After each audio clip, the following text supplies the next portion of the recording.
后来乡亲啊，咱就煞来讲这个无薪假，讲全台湾创新悬。劳动部上新的统计，到9月初1为止，全台湾有4822间的企业，超过58000人咧迄无薪假，是本土疫情爆发以来上多。另外是人力银行的统计，目前全台湾有39%的劳工有来享过无薪假，更有高达87%的劳工感受到经济压力。也有超过90%的劳工讲，这个身心的压力拢真大，甚至参要找一个派遣工的缺都找无。看续落来日子要安怎过才好？对音乐来听 hip hop， 有10年甲舞经验的沃伦，因为疫情3级警戒，课程全面暂停，嘛伊完全拢无收入。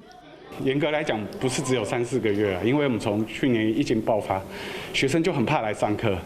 直到这3个月就是归零的状况。自原本1个月上侪开5万，到即马3个月敢若会使开6万，好佳在住伫厝内找临时工来做，勉强阁会使拍平。毋过除了舞蹈老师过了真辛苦，捌伫公司做法务的高材生嘛为生活来烦恼。本来就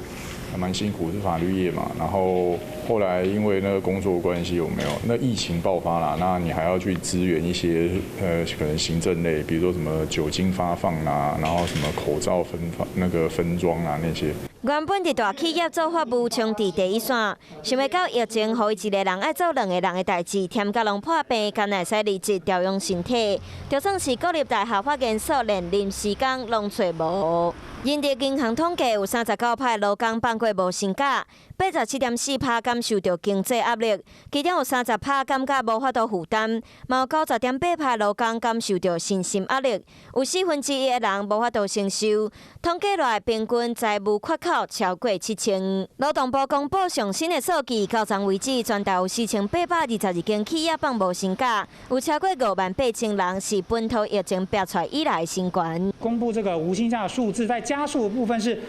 这个创新高，不过人数的部分大概只有金融海啸时期的1/4。解读说，其实这一次本土疫情造成这个无薪假的状况，其实主要集中在中小型企业跟内需型的产业。那我预估就是说，可能还是要撑过9月份，也就是这个振兴券、5倍券上路之前，可能这些业者还是会持续有这个放无薪假的一个状况。疫情爆出来超过1年，经济冲击的后遗症会开始出现，恐惊要求政府推出有效的振兴措施，才会当来挽救规个就业市场。